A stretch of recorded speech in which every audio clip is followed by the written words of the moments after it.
वहाँ से आवे शिव जोगिया त हाथे डमरू लिहले हो।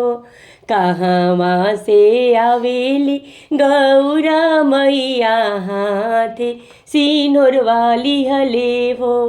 कहाँ से आवेली गौरा मैया हाथ के सिनोर वाली हले हो।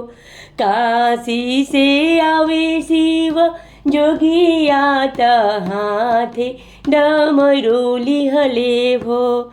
विंध्याचल से आवेली गौरा मैया हाथे सिनोर वाली हले हो।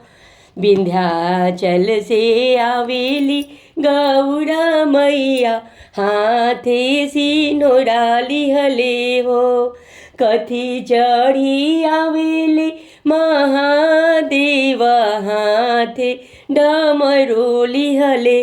कथी चढ़ी आवेली गौरा मैया हाथे सिनोर वाली हले हो।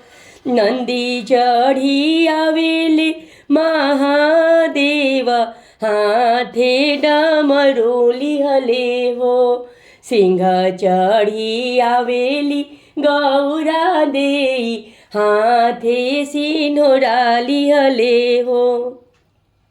कहाँ बैठैबो महादेव हाथे डमरू लिहले हो। कहाँ बैठैबो गौरा देई हाथे सिनोर लिहले हो। कहाँ बैठैबो गौरा देई हाथे सिनोर लिहले हो। बेदिया बैठैबो शिव जोगिया त हाथे डमरू लिहले हो।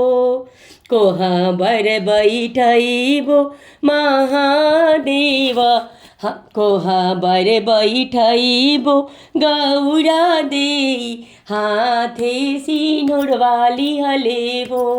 कोहबर बैठैबो गौरा देई हाथे सिनोर लिहले हो।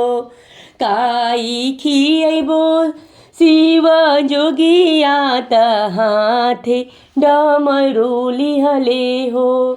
काई खियैबो गौरा देई हाथे सिनोर वाली हले हो।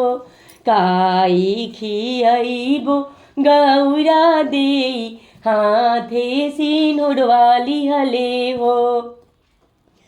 भंगिया खियैबो महादेव हाथे डमरू लिहले हो। भंगिया खियैबो महादेव हाथे डमरू लिहले हो।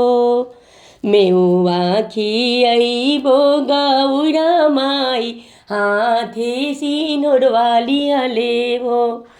कवन बर मांगब शिव जोगिया त कवन बर गौरा माई हो। कवन बर मांगब शिव जोगिया त कवन बर गौरा माई हो। अनधन मांगब शिव जोगिया त हाथे डमरू लिहले हो। नैहर सासुर मांगब शिव जोगिया त हाथे डमरू लिहले हो। सेनुर बर मांगब गौरा मैया हाथे सिनोर वाली हले हो। माथ के चुनरिया गौरा माई हाथे सिनोर वाली हले हो।